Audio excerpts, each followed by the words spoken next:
Pag-aaral sa ating mga batas. Libre, walang bayad. Hashtag may batas pala. Mura nga. Mura presyo. Pero, Nakaw naman pala! mura naman ito.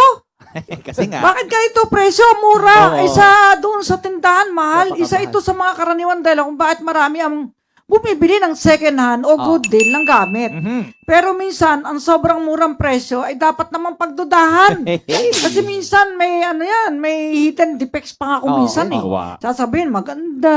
Brand new, di O naman pala. slightly used, pero saan ka, laspag pala. Paano kung ang cellphone, laptop, motorsiklo, alahas na yung binili, nakaw pala? nako! Nako, ano? Pwede bang managot ang bumili kahit hindi siya ang nagnakaw? Aha. Ano yan? Kaya sa episode na ito mga kaubayan, ng may batas pala, sasagutin natin ang mga tanong na ito. Ano ba ang fencing? Sa ilalim po ng Presidential Decree number 1612 o ang Anti-Fencing Law of 1979, ang fencing ay ang pagbili, pagtanggap, pag-iingat, pagtatago, pagmamayari, pagbebenta o anumang pakikitungo sa isang bagay na galing sa krimen ng robbery o theft. Kung alam mo o dapat ay alam mo na ito ay galing sa nakaw. Sa madaling salita, hindi kailangang ikaw ang nagnakaw para managot. Sapat na nakipag-transaction ka sa nakaw na bagay at may dahilan kang malaman na ito ay galing sa pagnanakaw. Kaya kailangan may resibo pag bumili. Correct. May BIR, para ma-exonerate ka. BIR stamp, may TIN. Kasi, pag sinabi mo, violation ng anti-fencing yan. Sagot ng tao, bakit nagbakod ba ako? Wala mo kung binakuran na.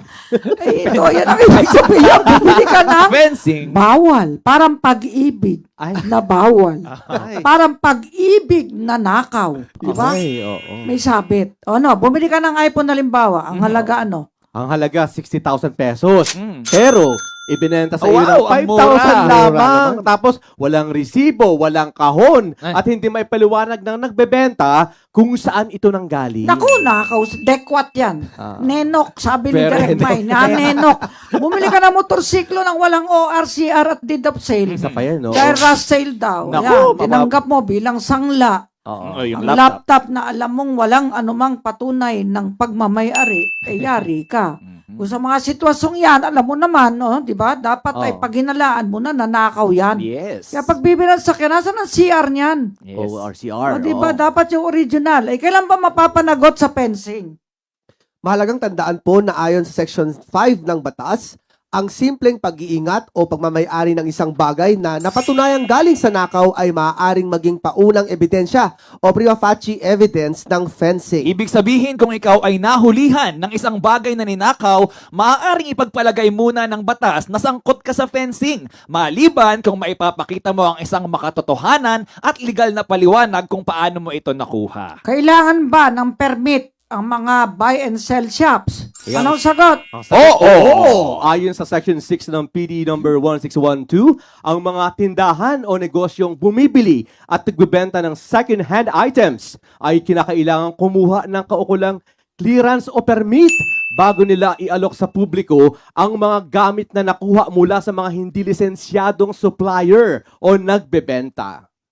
Layunin po nito na matiyak na ang mga ibinebentang second-hand na gamit ay hindi galing sa nakaw. Kung hindi sila kukuha ng kinakailangang permit o clearance, maaari rin silang managot sa ilalim ng anti-fencing law. Ano ba parusa sa fencing? Ang parusa po ay nakadepende sa halaga ng nakaw na ari-arian. Kaya habang mas mataas ang halaga ng nakaw na gamit, mas mabigat ang kaparusahan. Sa malalaking halaga, ang parusa ay maaaring umabot ng hanggang 20 taong pagkakakulong, bukod pa sa iba pang mga accessory penalties na itinadhana ng Base sa presyo yan. Diba? Yes, Chief. Kaya nga, mag-ingat po tayo. Baka mabili nating sasakyan, motorsiklo, o anumang cellphone, anumang gamit ay nakaw. Mag-ingatin tayo na baka land grab yung lupang bibili nyo. Ayan, isa Ay pa yan, madamay pa kayo pag nagkaroon ng mga kasong recovery of possession, recovery of title,